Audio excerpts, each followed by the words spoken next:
लोकप्रिय मुख्यमंत्री श्रीमान बसवराज बोम्बाई जी, मेरे मित्र और केंद्रीय मंत्री श्रीमान प्रहलाद जोशी जी, गृह मंत्री कर्नाटक सरकार श्री ज्ञानेंद्र जी, कर्नाटक के मंत्री डॉक्टर के सुधाकर जी, महानिर्देशक बीपीआरएनडी श्री बालाजी श्रीवास्तव जी, आईटीबीपी के महानिर्देशक श्री अनीश दयाल सिंह जी और इस कार्यक्रम में उपस्थित केंद्रीय बलों और कर्नाटक पुलिस के सभी, श्री बालाजी श्रीवास्तव जी,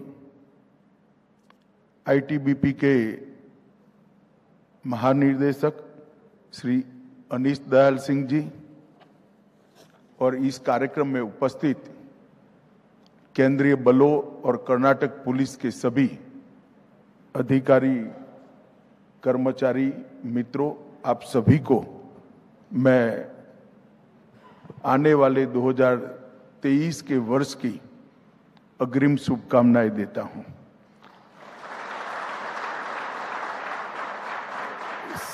सबसे पहले तो मैं मेरी ही मिसअंडरस्टैंडिंग के कारण थोड़ा आने में देरी हो गया है, इसलिए मैं आप सबसे क्षमा प्रार्थी हूं। मेरी ऑफिस ने मुझे ब्रीफ करने के बावजूद भी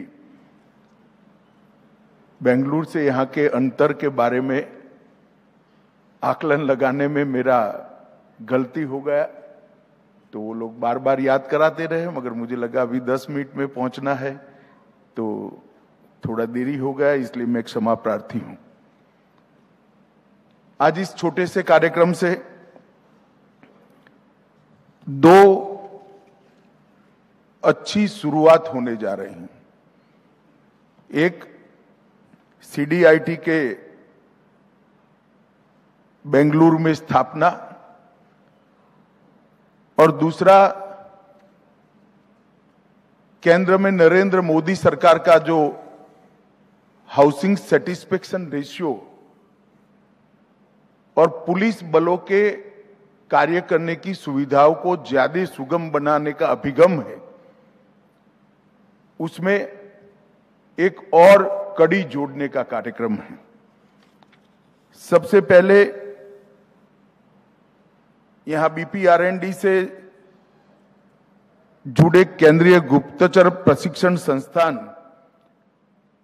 बेंगलुरु का आज एक भूमि पूजन हुआ, इसकी एक शुरुआत हो रही है। मैं मुख्यमंत्री जी का बहुत बहुत धन्यवाद करना चाहूंगा कि उन्होंने बेंगलुरु के इतने नजदीक एक प्रशिक्षण केंद्र के लिए जैसी होनी चाहिए इस प्रकार की भूमि देने का काम किया है। इससे हमारे काम में आने वाले दिनों में बहुत सरलता होगी, क्योंकि मैं निश्चित रूप से मानता हूं कि प्रशिक्षण केंद्र थोड़ा कट ऑफ होना चाहिए, थोड़ा रूखा सूखा होना चाहिए, और उन्होंने इसीलिए एक पहाड़ी को चुनकर हमें दे दिया है। तो वो ये भूमि प्रशिक्षण केंद्र के लिए सच अर्थ में बहुत उपयुक्त है। मित्रों, बीपीआरएनडी देश की police in general, police institution को बहुत बल देने वाली संस्था है, मगर दुर्भाग्य से बीपीआरएनडी के काम को जितनी तवज्जो मिलनी चाहिए थी उसके हिसाब से बहुत कम तवज्जो दी गई है, और बीपीआरएनडी को जितना यश मिलना चाहिए था उसमें भी बहुत कम यश मिला है, क्योंकि ये समाज सतत बदलने की प्रकृति रखता है। 25-50 साल में समाज की सोच, समाज का स्वरूप, समाज के लक्ष्य और समाज का रास्ता, ये सभी बदल जाते हैं। और जब पुलिस इस बदलाव के बारे में नहीं सोचती है तो वो धीरे धीरे इरिलेवेंट हो जाती है। अगर ये बदलाव को महसूस करना है, समझना है और बदलाव के अनुरूप अपने आप को बदलना है, तो इसके लिए अनुसंधान बहुत जरूरी है। ये अनुसंधान का काम समग्र देश की पुलिस और केंद्रीय सशस्त्र बलों के लिए करने की जिम्मेदारी बीपीआरएनडी की। शुरू में बालाजी श्रीवास्तव को थोड़ा ऑकवर्ड भी लगा था, दुख भी हुआ था कि सीपी दिल्ली से बदलकर उनको डीजी बीपीआरएनडी बनाया, परंतु जब काम को उन्होंने समझा, उन्होंने बड़े मनोयोग के साथ इस काम को गति देने का शुरू किया है और बहुत अच्छे तरीके से इनके नेतृत्व में बीपीआरएनडी का काम चल रहा है मित्रों। और मैं मानता हूं कि पुलिस की प्रणालीगत और प्रक्रियात्मक सुधार होना ये निरंतर प्रक्रिया होनी चाहिए, सतत चलने वाली प्रक्रिया होनी चाहिए। रिसर्च के परिणामों के आधार पर, रिसर्च के रिजल्ट पर स्ट्रेटेजी बनाना, अनुसंधान के परिणामों के आधार पर रणनीति बनाना, यह भी बहुत महत्वपूर्ण होता है। संस्थानों के बीच में सहयोग खड़ा करना, संगोष्ठियों का नया सिलसिला शुरू करना और बेस्ट प्रैक्टिस और चैलेंजेस के एक्सचेंज के माध्यम से सभी पुलिस बलों को परिपूर्ण बनाना, यह भी बहुत जरूरी है। और भारत जैसे प्रदेश में ये बहुत महत्वपूर्ण है, क्योंकि हमारे यहां लॉ एंड ऑर्डर को स्टेट का सब्जेक्ट बनाया गया है, वो उचित ही किया है। इतने बड़े विशाल देश में सांस्कृतिक विविधताएं, क्रिमिनल्स के कल्चर में भी बहुत सारी विविधताएं हैं, क्योंकि वो संस्कृति के साथ ही अल्टीमेटली जुड़ी हुई होती है, और अलग अलग प्रकार के चैलेंजेस। इसके बीच में पुलिस को स्टेट का सब्जेक्ट बनाना बहुत उपयुक्त निर्णय है। परंतु कालांतर में कुछ ऐसी चैलेंजेस भी आई हैं जो समग्र देश की पुलिस के सामने, जैसे नारकोटिक्स, जाली नोट, हवाला का कारोबार, उन्माद फैलाने वाले संगठन, टेररिज्म, सभी सरहदी राज्यों में घुसपैठ, सभी दरिया किनारे के राज्यों के अंदर समुद्र से जुड़ी हुई समस्याएं। अब इस सब के बीच में अगर सामंजस्य बैठाना है, तो बीपीआरएनडी के माध्यम से सबके बीच में संवाद, संगोष्ठी और सहकार, डायलॉग और कोऑपरेशन जब तक नहीं होता है, हम इस चैलेंजेस का सामना नहीं कर सकते। और मैं मानता हूं ये सतत चलने वाली प्रक्रिया होनी चाहिए, इसको सातत्यपूर्ण तरीके से करना चाहिए। और मैं बीपीआरएनडी के डीजी साहब से अनुरोध भी करता हूं कि इसकी गति भी बढ़ानी चाहिए, इसका व्याप भी बढ़ाना चाहिए, क्योंकि जब तक ये नहीं करते हैं, समूचे देश के कानून और व्यवस्था को हम चैलेंज उठाने के लिए तैयार नहीं कर सकते। इसके साथ साथ महानगरीय क्षेत्र में आने वाली चुनौतियों पर भी हमने ध्यान केंद्रित करना पड़ेगा। मैं मेरा एक अनुभव बताता हूं। मैं गुजरात राज्य का गृह मंत्री था। हमारे यहां कांस्टेबल्स की रिक्रूटमेंट हो रही थी, तो इसके लिए एक कमेटी के चेयरमैन एडिशनल डीजी को बनाया था। उन्होंने मेरा समय मांगा और आए। उन्होंने कहा, साहब हमारे यहाँ ओडिया, हिंदी भाषी और मराठी लोगों की कांस्टेबल का रिजर्वेशन होना चाहिए। मैंने बोला, भाई ऐसा रिजर्वेशन कैसे हो सकता है? हो अल्लाह हो जाएगा, पॉलिटिकल प्रॉब्लम हो जाएगी। जो परीक्षा दे पास हो उनका सिलेक्शन होगा। उन्हें कहा, नहीं मेरा प्रॉब्लम, अब 4 लाख ओडिया पॉपुलेशन हो गया है सूरत के अंदर, हमें वहीं से ना कोई सूचना प्राप्त होती है, ना वहां क्या चल रहा है मालूम होता है। तो हमें कुछ कांस्टेबल तो चाहिए जो ओडिया पॉपुलेशन से आएंगे, कुछ कांस्टेबल चाहिए 6 लाख के आसपास हिंदी भाषी क्षेत्र से लोग आए हैं। तो पूरा कट ऑफ है। मराठी पॉपुलेशन भी 1.5 लाख के आसपास हो गया। अंततोगता उन्होंने वर्बल एग्जामिनेशन में कुछ रास्ता निकालकर उसी जगह से कांस्टेबल को रिक्रूट किया, परंतु महानगरों की पुलिसिंग आने वाले दिनों में एक चैलेंज बनने वाली है। इस पर भी अगर अभी से रिसर्च हमने नहीं किया, रिसर्च के नतीजों के साथ इसका अभ्यास कर कर हमारी रणनीति को नहीं बदला, तो आने वाले दिनों में महानगरों की सुरक्षा को भी हम अच्छे से नहीं कर पाएंगे। तो सीडीटीआई का ये सेंटर जो है वो सीएपीएफ के साथ साथ आसपास के राज्यों की पुलिस को भी इस सभी उद्देश्यों की परिपूर्ति के लिए मदद करेगा। और मुझे भरोसा है कि सीडीआईटी का जो इतिहास रहा है, लगभग 1956 से ये काम चल रहा है। कलकत्ता, हैदराबाद, उसके बाद गाजियाबाद, राजस्थान, सब जगह पे जो जो सेंटर बने हैं उन्होंने बहुत अच्छा योगदान दिया है।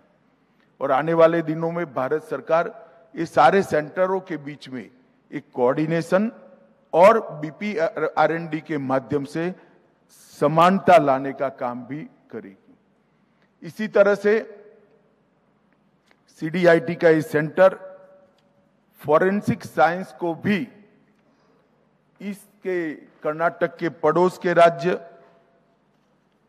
लगभग महाराष्ट्र, गोवा, दीव दमन, इस सभी के लिए फॉरेंसिक साइंस के क्षेत्र में भी मदद करने का काम करेगा, नेशनल फॉरेंसिक साइंस यूनिवर्सिटी को साथ में लेकर।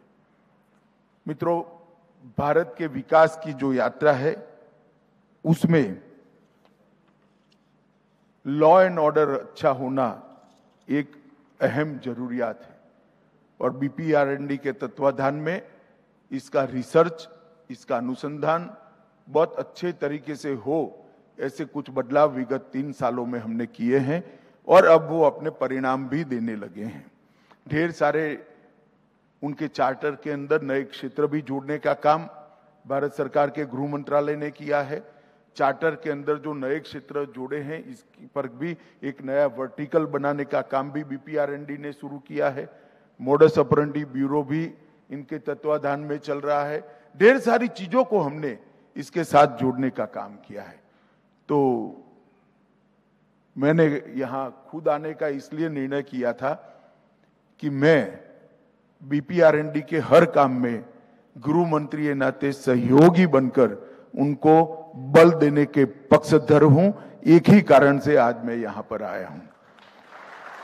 मित्रों, मोदी जी के सरकार बनने के बाद विशेषकर सीमा सुरक्षा का काम करने वाले अपने सभी बलों को उनकी सुविधाएं, उनका स्वास्थ्य, उनके परिवार की सुविधाएं, उनका स्वास्थ्य, उच्चतम टेक्नोलॉजी से उनको लैस करना, उनके निवास की सुविधाओं को ज्यादा से ज्यादा बढ़ाना, हाउसिंग सेटिस्फेक्शन रेशियो का एक लक्ष्य तय कर वो लक्ष्य को हर साल में हमने बांटा है और इसके हिसाब से हम आगे बढ़ रहे हैं। और आज आईटीबीपी के विभिन्न आवासीय भवन का यहां पर उद्घाटन और शिलान्यास हो रहा है। मित्रों, भारतीय जनता पार्टी के सरकार बनने के बाद, मोदी जी के प्रधानमंत्री बनने के बाद, चाहे सीएपीएफ के निवास हो या एडमिनिस्ट्रेटिव ब्लॉक्स हो, इसके लिए या सरहद पर तैनात बैरक्स में रहकर काम करने वाले जवान हो, उनकी सुविधा के लिए हमने बहुत कुछ किया है और आगे बहुत कुछ करना भी चाहते हैं। आज यहां पर आईटीबीपी के आवासीय quarter, administrative block, barracks, staff officer mess, ये सारे आयामों में कुछ न कुछ हम नया जोड़ने जा रहे हैं। मैं बहुत डिटेल बताना नहीं चाहता, परंतु मैं इतना जरूर कहना चाहता हूं, आईटीबीपी सभी सीएपीएफ्स में सबसे दुर्गम क्षेत्र में काम करने वाला हमारा सुरक्षा बल है। हम कल्पना ही नहीं कर सकते कि -42 डिग्री टेम्परेचर के अंदर देश की सीमाओं की सुरक्षा करना कितना दृढ़ मनोबल और उत्कृष्ट देशभक्ति होती है, तभी हो सकता है। और मैं हमेशा सुनिश्चित होता हूं, लेस मात्र भी चिंता नहीं होती है भारत चीन सीमा की, जब हमें मालूम होता है कि मेरे आईटीबीपी का जवान गांव गश्त लगा रहा है या वहां कैंप कर ठहरा है। किसी की मजाल नहीं है कि भारत की 1 इंच जमीन का भी अतिक्रमण वो कर पाए। आईटीबीपी के ने अपने स्थापना काल से विषम भौगोलिक परिस्थितियों में, विषम एटमॉस्फेयर के अंदर और कठिन से कठिन क्षेत्र के अंदर बहुत अच्छा परफॉर्म किया है। इसलिए मैंने ठेठ उत्तर के जितने भी राज्यों का दौरा किया है, चाहे अरुणाचल हो, कश्मीर हो, लद्दाख हो, हर जगह पे आईटीबीपी के जवान को हिमवीर कर भारत की जनता बुलाती है और ये उन्होंने दिया हुआ उपनाम है। और मैं मानता हूं पद्मश्री और पद्म विभूषण से भी बड़ा उपनाम भारत की जनता ने मेरे आईटीबीपी के सिपाही को दिया है। ये बहुत बड़ी उपलब्धि है, क्योंकि ये सरकारी उपनाम नहीं है, देश की जनता ने दिया हुआ उपनाम है। वामपंथी उग्रवाद के सामने लड़ने में भी आईटीबीपी का बहुत अच्छा रोल रहा है। मित्रों, आज फिर से मैं एक बार कहूंगा, बीपीआरएनडी के माध्यम से प्रॉब्लम का आइडेंटिफिकेशन, प्रॉब्लम के ऊपर रिसर्च, इसके रिसर्च पेपर में आए हुए सुझावों का एनालिसिस, वो एनालिसिस के आधार पर नीति परिवर्तन कर नीति का क्रियान्वयन और इसका रिव्यू, ये पूरी चेन को हम समाप्त करने की दिशा में हैं। हमें इससे बहुत बड़ा फायदा मिलने वाला है और ये सेंटर वो उद्देश्य की परिपूर्ति के लिए बहुत काम करेगा। मोदी सरकार ने सीएपीएफ्स के लिए ई आवास पोर्टल बनाया है। सिर्फ ई आवास पोर्टल के कारण ही लगभग 9% जितनी हाउसिंग सेटिस्फेक्शन रेशियो में बढ़ोतरी हुई है। और इन 8 वर्षों में 31,000 आवासों का निर्माण किया है। 17,000 से ज्यादा आवास निर्माणाधीन है और 15,000 से ज्यादा आवास प्रक्रियागत इस बजट के अंदर हम अप्रूव करेंगे, जिससे मालूम पड़ता है कि हमारा हाउसिंग सेटिस्फेक्शन रेशियो, ये सब आवास बनने के बाद 31,000, 17,000 और 15,000 ये समाप्त होने के बाद हाउसिंग सेटिस्फेक्शन रेशियो केंद्रीय सुरक्षा बलों का 60% से ऊपर चला जाएगा। वो मेरे लिए कम से कम देश के गृह मंत्री नाते बहुत संतुष्टि का विषय है और बहुत मन से इस काम को मोदी जी आशीर्वाद दे रहे हैं। हमारे जवानों की और उनके परिवारजनों की स्वास्थ्य की सुविधाओं को और मजबूत करने के लिए आयुष्मान सीएपीएफ योजना लेकर हम आए हैं। लगभग 35 लाख कार्ड वितरित किए गए हैं। अब किसी को कोई डॉक्यूमेंट्स के लिए कहीं अप्रूवल लेना या कोई जरूरत नहीं है। कार्ड स्वैप कर आप आपका इलाज करा सकते हैं और ऑटोमेटिकली इसकी अकाउंटिंग सिस्टम हो जाती है और इसके कारण बहुत सारे अस्पताल भी बढ़ गए हैं। पहले सिर्फ सीएपीएफ के अस्पताल में आप जाते थे, अब ढेर सारे अस्पताल इसके साथ जुड़ने के कारण लगभग 1 साल के कम अंतराल में 20 करोड़ से ज्यादा जिसका मूल्य है, इतनी स्वास्थ्य सेवाएं सीएपीएफ के जवान और उनके परिवारजनों ने प्राप्त की है। एक और प्रॉब्लम को भी हम एड्रेस करने जा रहे हैं। जो जवान मुझे सरहद पर से देख रहे हैं उनको आनंद होगा कि आपको सरहद पर से कम 100 दिन आपके परिवार के साथ या तो हेडक्वार्टर पर रहना का मौका मिले। इस प्रकार का ड्यूटी रोस्टर भी हम बना रहे हैं, जिससे आने वाले दिनों में आपका तनाव काफी कम हो। ये बहुत कठिन काम है, मुझे मालूम है, मगर मैं मानता हूं कि मानवीय दृष्टिकोण के हिसाब से देखें तो ये करना बहुत जरूरी है। इसलिए आईटीबीपी के जो जवान मुझे ऑनलाइन सुन रहे हैं, वो सभी जवानों को मैं आश्वस्त करना चाहता हूं, चुनाव में जाने से पहले हम आपका 100 दिन आपके परिवार के साथ या तो आपके हेडक्वार्टर पर आप रह पाए, इस प्रकार की सुविधा सुनिश्चित करेंगे। आप भरोसा कर सकते हो। मित्रों, सीएपीएफ के कर्मचारियों के कल्याण के लिए नरेंद्र मोदी सरकार सदैव समर्पित भी है और सजग भी है। और मैं आज फिर से एक बार दोनों डीजीपी को बहुत बहुत शुभकामनाएं देता हूं। हमारे डीजीपी आईटीबीपी भी यहाँ उपस्थित है और श्री बालाजी श्रीवास्तव भी यहाँ पर उपस्थित है। ये दोनों छोटी मगर बहुत अहम शुरुआतों से हमारे काम के अंदर सुनिश्चित रूप से सुधार आएगा, ऐसा मुझे विश्वास है। फिर से एक बार लेट होने के लिए क्षमा प्रार्थना कर मेरी बात को समाप्त करता हूं। वंदे मातरम।